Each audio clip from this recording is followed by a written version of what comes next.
Good morning, Svet. Good to Morning. see you. Nice to Thank meet you you. too. Thank you for joining. And I'm so excited to talk to you, to learn about your story, how you reached a successful Salesforce career point in just under 4 years. I think a lot of people can learn many things about you, how to transition their career. Before we get into the awesome stuff about how you did it, let's start off by, can you tell us about yourself? I'm a recovering entrepreneur, as I like to put it. I used to have a business of my own. It was a tech startup, which was in a very difficult yet interesting field, commercial real estate. And my school background was that of international affairs. So I have a couple of degrees in international affairs. And that kind of helped me learn about how the world works. But as far as practical application is concerned, I'm doing something completely different now.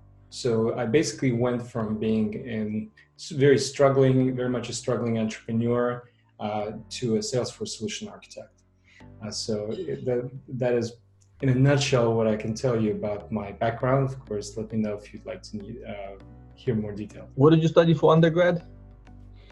International affairs at George Washington University.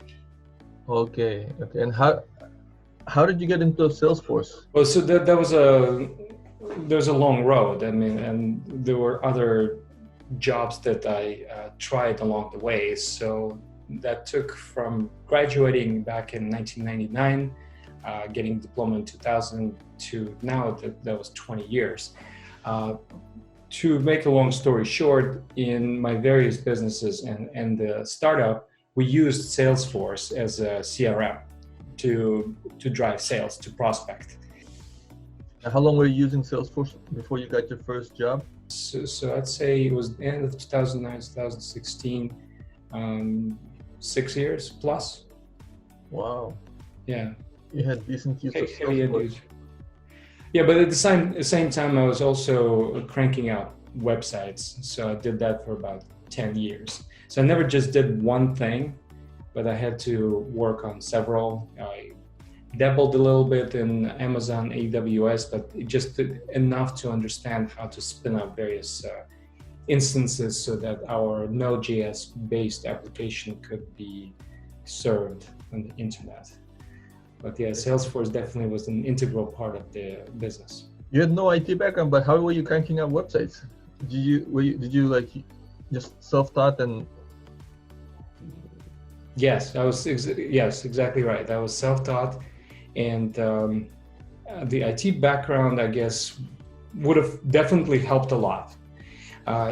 Looking back, my wife sometimes asks me, what would you have changed about your past? I said, maybe I wouldn't study international affairs. I loved learning about the way the world works and diplomacy and history and also various languages. I speak a few languages. But as far as like practical applicability, information technology would have been more useful. So websites were WordPress based, but I dabbled in PHP code. Basically, I reverse engineered as much as I possibly could. So how did you get your first Salesforce job from being an entrepreneur? Was it difficult for you to get your first Salesforce job? It wasn't easy, and it was partially luck. And this is what I mean by that. When I decided to close down my startup, it was for a variety of reasons. So we were a very, very small fish in a large pond, and we're working with companies up to the size of the largest in our field, Regis, which was a $2 billion company. We had a contract with Regis. So when that contract expired, they decided not to renew, and we were trying to serve their inventory on our platform to make it possible for people to book meeting rooms and day offices by the hour, which is something that was not yet done at that time. So there was like Airbnb for offices, yeah? Exactly. Yes. For exactly. conference rooms. Exactly. And so we had a competitor. The competitor is still in business, but they at that point raised something like $20 million Over the course of our startup, I raised 400,000, and that was from my best friend. So I felt very personal responsibility. I also did not take any salary for 3 years. And so I couldn't really keep going like that. So I shut down the startup. The startup essentially failed. And I said, okay, well, this one failed, but something else will endure. It's just a matter of finding what it is. So I went to work for a census. If you take a look at my LinkedIn profile, it's pretty much all chronological listed there. So a British company, there was a technology company in this space of commercial real estate. They were providing telephony, data services, orchestration services, but to those companies that basically approached office space as a service. And my job was to become a salesman for that company. Mm-hmm. And so that was the idea. And at the time they were heavily invested in Salesforce, but they didn't have an admin. Mm-hmm. And I was hired, and I was told after that by the guy who hired me, by the president of the US market, that I did have a sales-based acumen. However, he was intrigued by what I could do with Salesforce. And I thought I understood how things worked back then, but sure enough, knowing what I know now, I was kind of poking in the dark. So I really, my capabilities back then, it would take me maybe 2 weeks to automate something that I can now do in an hour. Okay, and so that was basically my exposure, my first real Salesforce job, for which I was paid decent money, not great money, but decent money at the time, 5 figures, like mid 5 figures. After not being paid anything at all for 3 years, so I had this small salary. That was cool. Mid 5 figures, like $50,000 to $70,000, yeah? Yeah, I think it was 60, something like 60, that. Okay. Yeah, but I was working from home. It wasn't too demanding. And I was like, no, I need more. I want to know more, right? So that got you started, yeah? Like back in... Well, that's the first thing. And the thing is, like, as soon as it started taking off and I was starting to, make progress, the company said, we're going to drop Salesforce completely. And we're going to go with HubSpot. And, there's the free edition and there's the paid edition. So they went with the free edition. I said, well, I guess this is time for us to say goodbye to each other, because I was hooked. I knew that my future was in Salesforce consulting. I really didn't care about HubSpot free edition. And I thought it was a mistake for them to do that, but that was their decision. So I was on a 3.5 months contract. It ended, and I reached that turning point in my career, thinking, okay, so what to do now? And I realized so I talked to some people, and I talked to some friends who worked at Salesforce, friends who worked at Salesforce partners. And they said, so listen, if you want to be viewed as a contender in the job market, the Salesforce job market, you need to give the recruiters some kind of a benchmark to basically figure out how to value you. And I said, okay, meaning what? Certification. It's like, get at least one certification so they know where you stand. Okay, so that's going to have to be on you to make that leap. I said, okay, well, that I can do, because I was pretty good at learning. I finished, my college bachelor's degree in 2.5 years with 2 minors. And then I did my master's degree, all the coursework, in 1.5 years plus an internship. So I could do this quickly. So I gave myself about 2 months, which I think was way too much time. And I went through certifiedondemand.com, which I highly recommend to anybody. And I studied for my admin exam, certification. And so it felt like it was a lot of information, and it's not an easy exam to somebody who's taking it for the first time. So I basically, studied pretty hard because I had nothing else to do at the time. I passed the exam on the first try. So the So, course at that time was $40, and that's it. It's $40. $40. Okay. But the exam was still 200, yeah? The exam was 200. So basically, if you put some skin in the game, if you commit, you buy your own materials, then you feel more motivated to do it. And it's an amazing feeling when you do it from home. Right now, you don't have a choice, or back then I went to a testing center. It's an amazing feeling where you go through all your questions and you answer them, and you review, and you hit the submit button, you say a prayer, and then it says passed on the screen. And back then you didn't even get the percentages of each area of an exam. So you don't even know how close you came to failing. When all it says is passed, that's a fantastic feeling. I'll always remember that. So by now I've got 11 certifications, one of which is application architect that you get once you reach a bunch of certain ones in the certification pyramid. It's on the left-hand side. So that one is like umbrella. I don't really count that because you don't sit for that exam. So really I took 10 exams. I only failed once, and that was the advanced admin cert. But that month I did sales and service. So it took me 2 weeks per exam. And then I figured, well, now I know admin, sales, and service, I can go get the advanced admin. And I studied for only a week or so. So I was overzealous. And I failed it, and I was like, oh my God, this is much harder than I thought. And it took me over a year to come back to it. And then by that point, I had more, I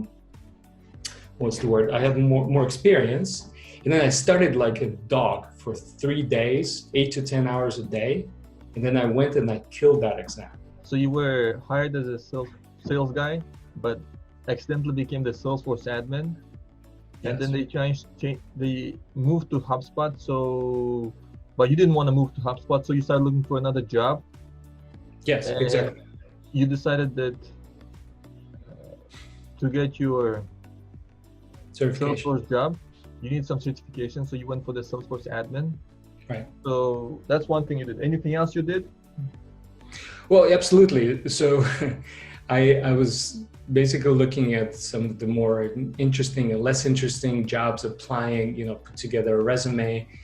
So I remember the two top contenders at the time, or two top possibilities, were Capital One, and the other one was Acumen Solutions. So I applied to Capital One through the website. I was quickly contacted by a recruiter, and they had a pretty thorough process where you had to basically pass like a couple of their own assessments online, and it was timed, and you had to prepare for that. They had a case interview and so on.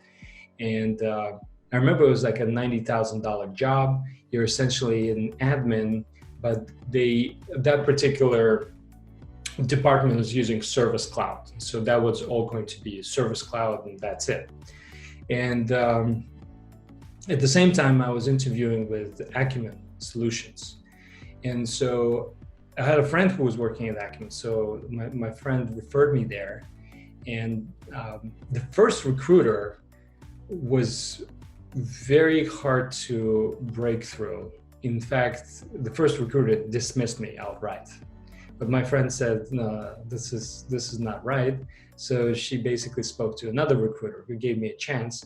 So whatever momentum I built up with the first recruiter didn't matter. I had to start from scratch. While at the same time, I'm interviewing with Capital One. So it was nerve-wracking. So I'm studying for the admin exam. I'm doing this. And then I said, well, I'm going to give it my best shot.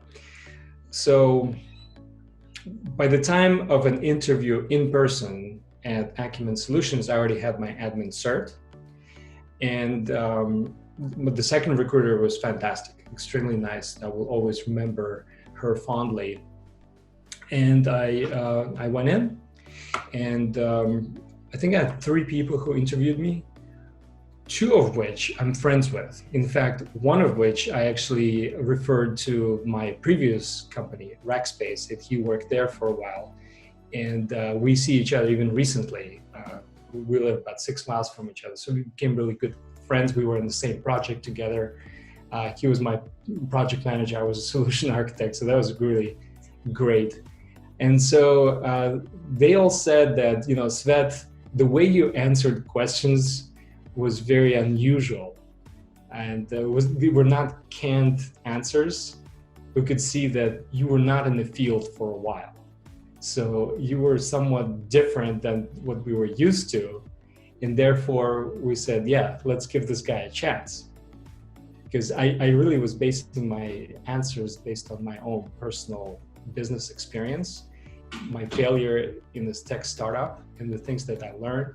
That turned out to be extremely valuable. So if you're lacking, say, the hardcore technical Salesforce skills, if you don't know the difference between a functional test and a unit test, or different kinds of sandboxes and the various statements in Apex, but you do understand how to communicate with people, it's very important, and you would understand how to, interview business stakeholders. That's enough to break into the field. And then the rest you will have to make up by studying, by working, by staying up late, by pushing yourself, by earning more certifications, and by really going the extra mile. That's all it comes down to. So what I'm saying is, if you're trying to break into the Salesforce field, don't be deterred by your lack of, your lack of technical knowledge. And so that's the thing. I'll never forget this. I was going to Target with my daughter, and my wife was actually flying back from Arizona, so I had no contact there. She was on the plane. My daughter and I were going to Target, and I got a call from the recruiter. So I stopped the car right in the parking garage, and she gave me the good news, saying, we have an offer for you. It's like low 6 figures. And I was speechless. Again, this is the guy who made zero for 3 years. Then I got a $60,000 job. I was super happy with that. Then I lost it. And there was another couple of months of just basically, you study, and you don't know, right? You pray every day. And there's somebody's telling you, yeah, it's the job you wanted. And you're going to be a consultant now. You will be a senior business analyst. So I went from nothing to a senior skip business analyst. And here's a low 6-figure job with all these benefits and la-di-da-di-da. And I'm like, awesome. So I remember I told my daughter, we have to celebrate, let's go buy a hammock, because that's what you wanted to get. So the best part was that night, my wife landed in the DC Reagan Airport. So we decided to surprise her. She wasn't expecting us to be there. And so, number one, she was surprised to hear our daughter's voice. And then I gave her the good news, and she was floored. So that was a very happy day. It was a great feeling to realize that you just made the switch. It's a big switch. Yes, definitely. One of the biggest. No regrets. So if you were to give advice to someone else who wants to make a similar big switch, what 3 things would you suggest? Learn as much as you can about the field. Decide if you want to be a developer, a consultant, or it could be a developer and a consultant at the same time. Or if you want to be a functional specialist, such as a business analyst or a solution architect. I'm pretty sure you're not going to get to a solution architect right away. So they say it typically takes about 3.5 years. That's considered to be fast. I've done it a little faster. So you want to decide which area you're going to be in. You could be in sales, you could be a functional consultant, you could be a technical consultant, you could be a project manager.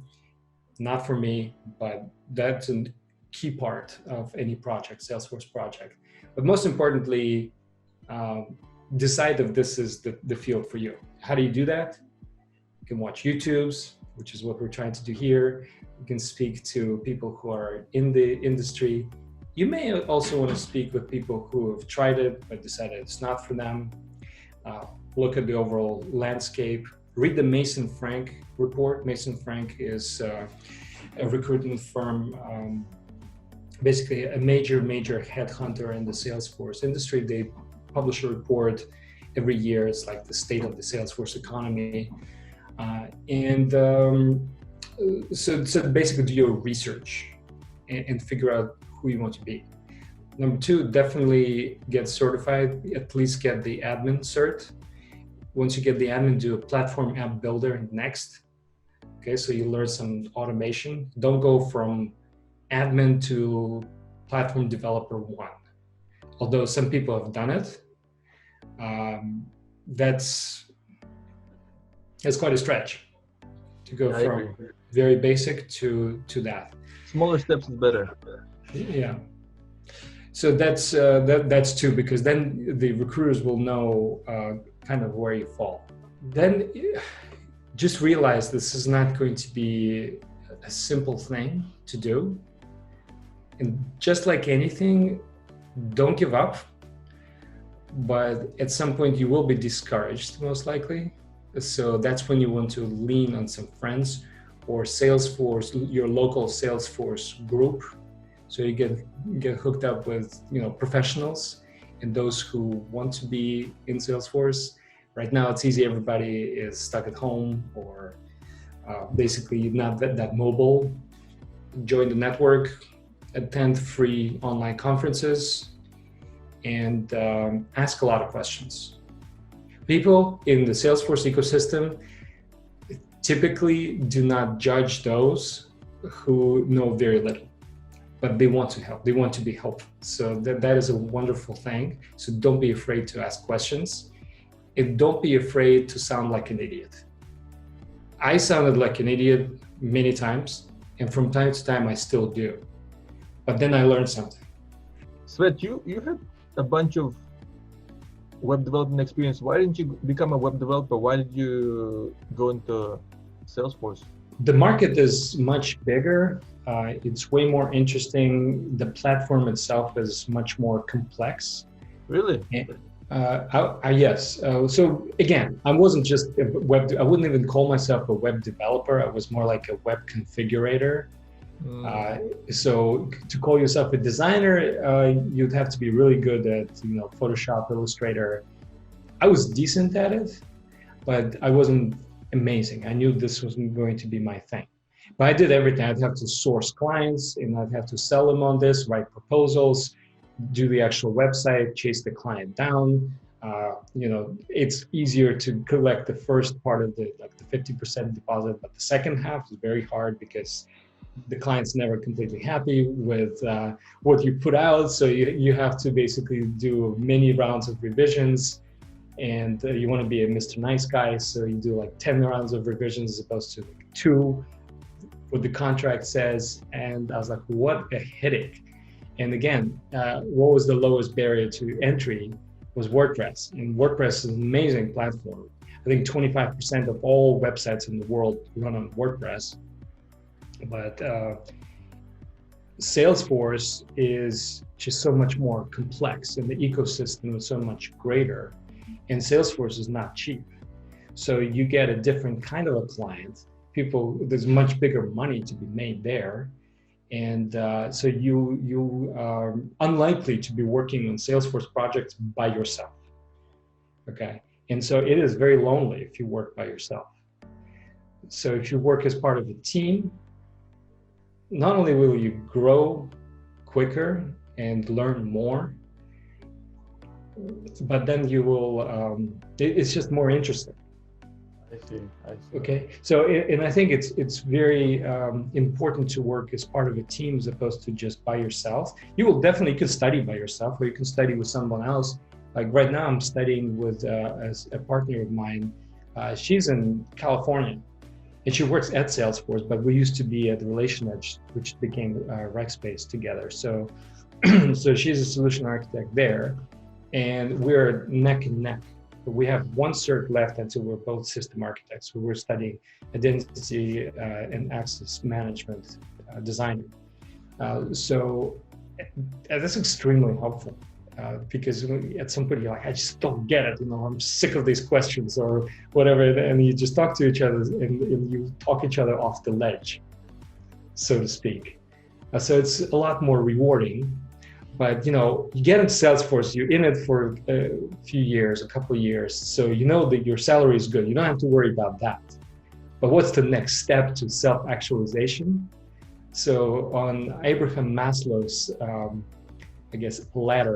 hierarchical ladder of human needs, self-actualization is at the top, right? So you want to have food, shelter, water, safety, right?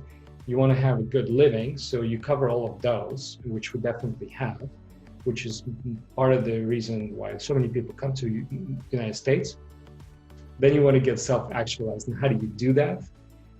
By becoming a top-notch professional in your field. So right now, you started as a Salesforce admin, now you're a solution architect. What do you do? What is a solution architect? I think it's the best job out there, solution architect. So first of all, you have to understand the capabilities of the tool, and the more different kinds of projects you have under your belt, the more certifications, the broader is your understanding. But also you need to learn as much as you possibly can about the various different industry verticals. And you will never know as much as the client does about their business.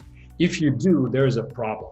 Like, the client always needs to be the one to tell you, this is how we do business. But you need to learn how to extract that information from the client. So a solution architect shows up on day one, the client side, who can do that remotely on a kickoff call, and they start interviewing the clients. Okay, so you sell furniture, and you sell furniture across many stores, and you have this much inventory and so on, and this is our scope of work.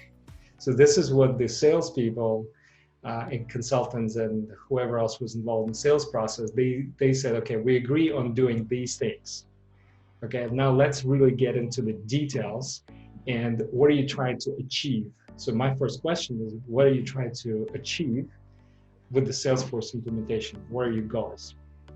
If they say something like, well, we want Salesforce to make new furniture for us, I'm like, that's not going to happen.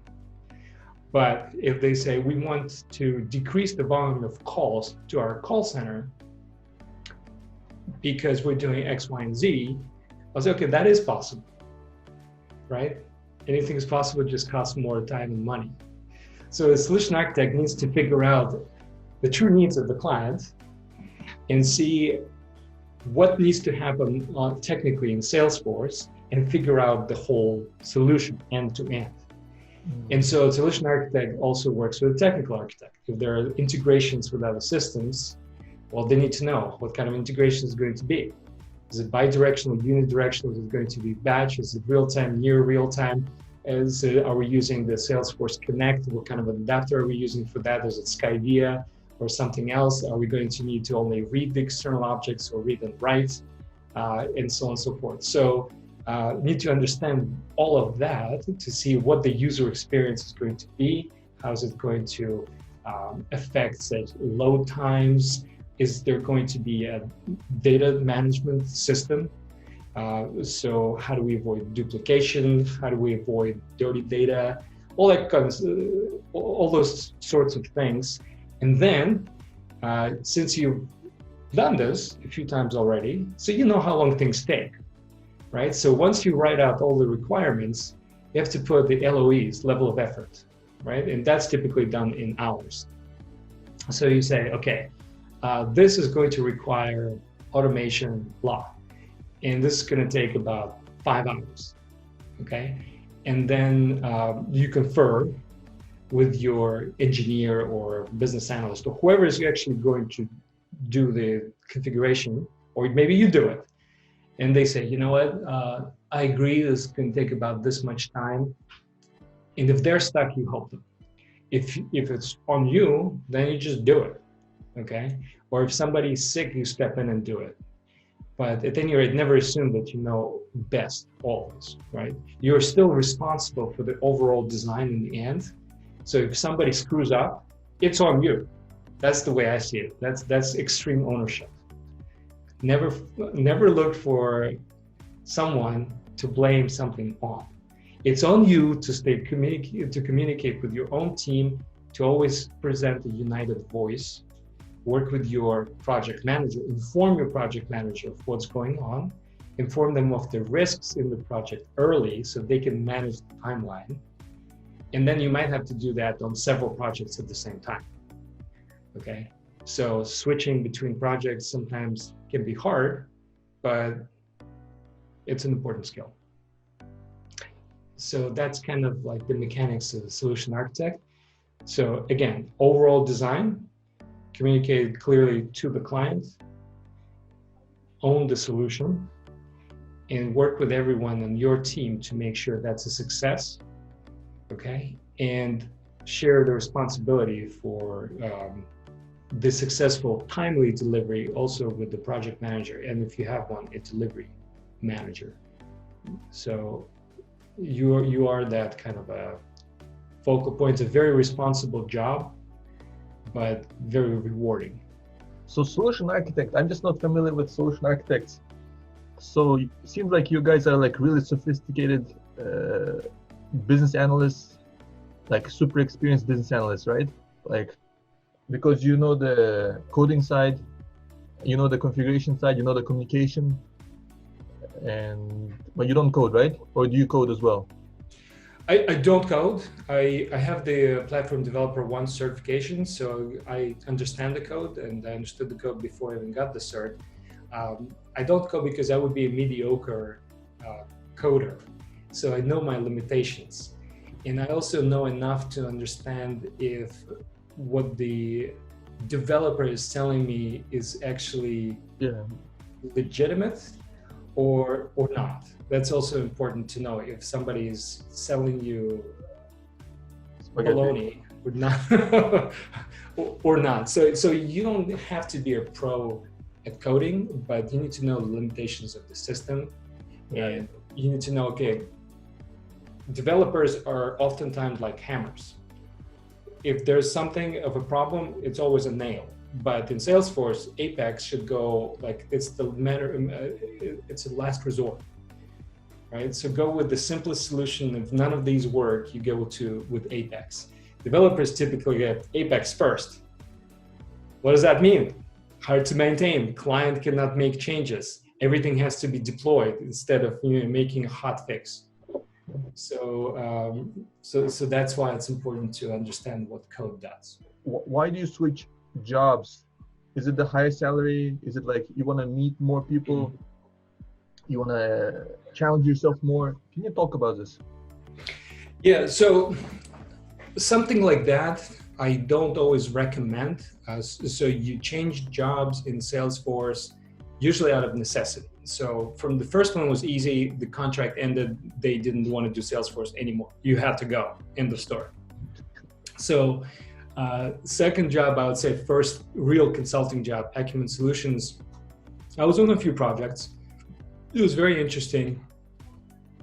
And yet an opportunity came up and they said, look, we are like 2 miles away from the office where you're working at the time. And we're going to give you a different kind of focus. It would be financial services cloud, which at that time I haven't tried. And by the way, we're going to make you an offer that will be 20% more than what you're making right now. And it's a much smaller company with more flexibility. You can work from home 2 days a week. And I'm like, that's great because I'm used to working from home, but at Acumen Solutions, it's almost impossible. Like you have to go to the office. And I had to commute, I remember, hour and a half, one way, just go 8 miles. So that means you're stuck in traffic the entire time. And I can't leave earlier because I had to take my daughter to school, And so all of those things came together. I'm like, I'll make a greater impact in a smaller company. So that's why I left. I was only at Acumen for 10 months. And then I left and went to this other company. And sure enough, day one, I'm on the project in Boston.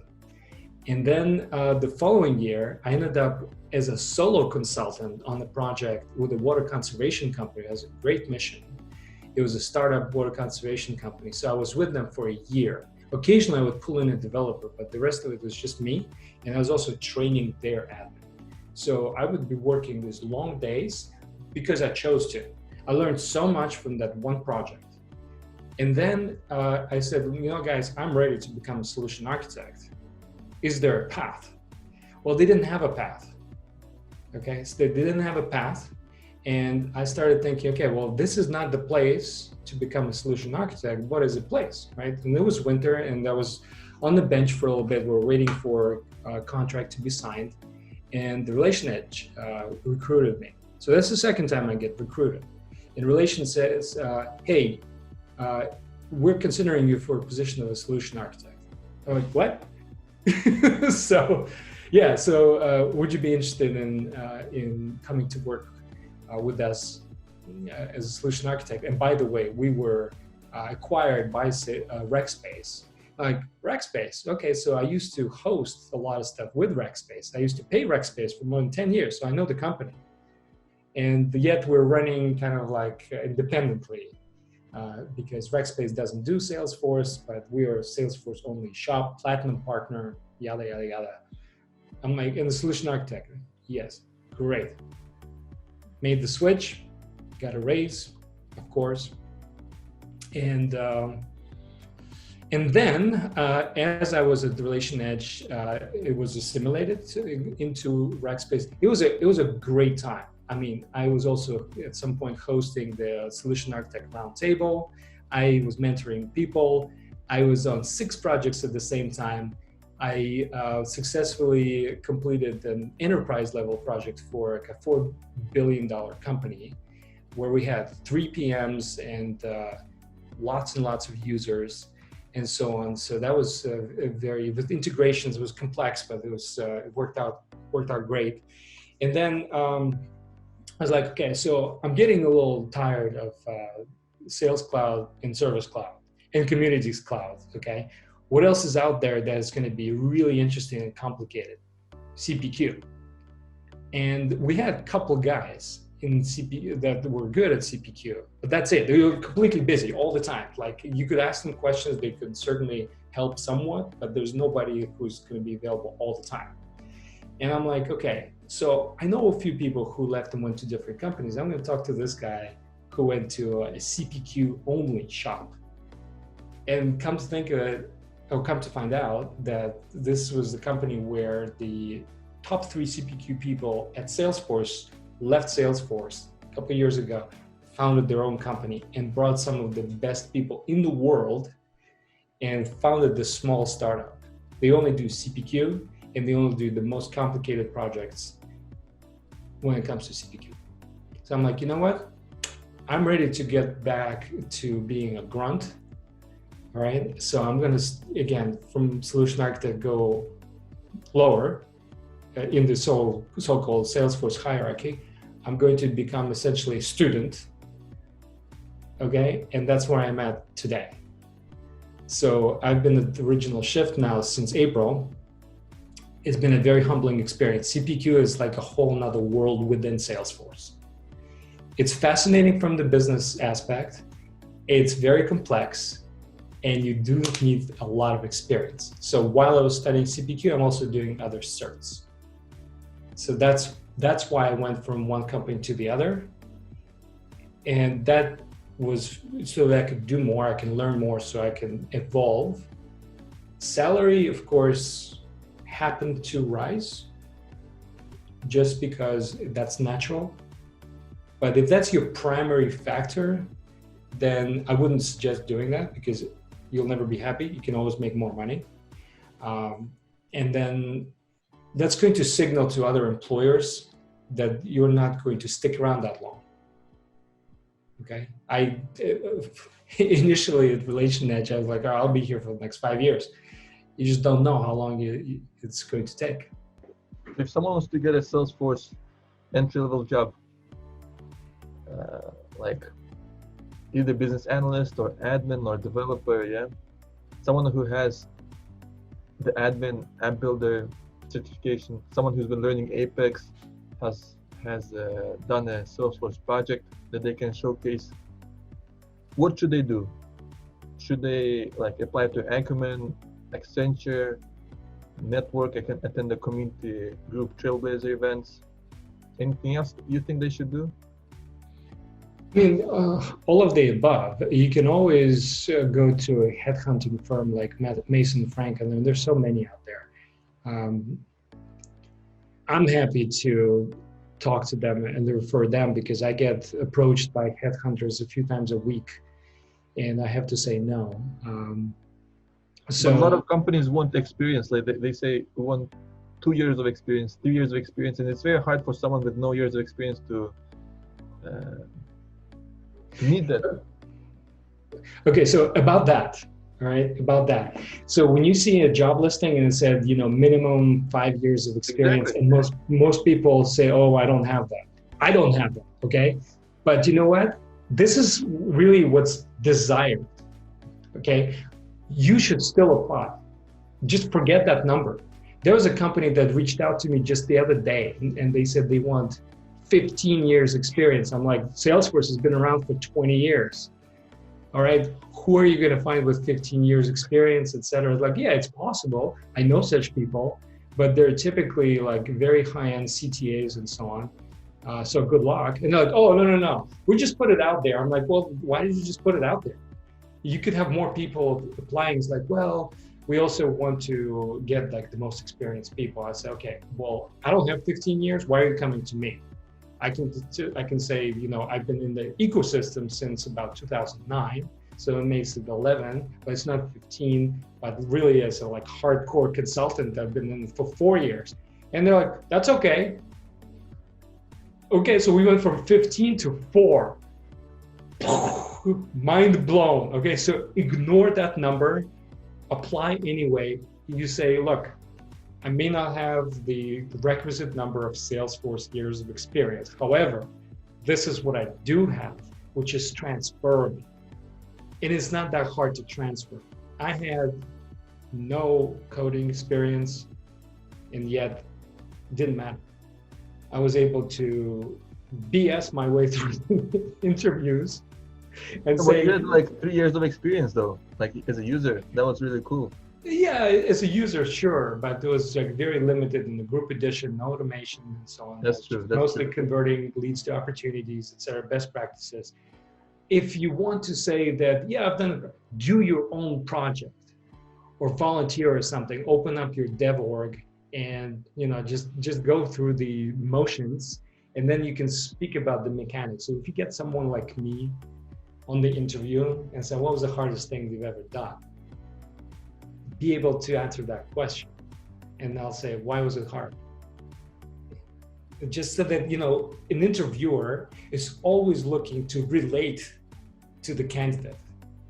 They may not like them necessarily. Of course, it's much better if you're liked, if you're a likable person. But if you can relate to somebody, say, you know what, I went through the same pains, and it could have been 15 years ago, and you're going through it now, but automatically they're going to want to help you. So it's about relating as well. Cool. Thank you so much for your time, Svet. Fascinating story. Thank you. Good luck in your continued growth and becoming a CTA next year.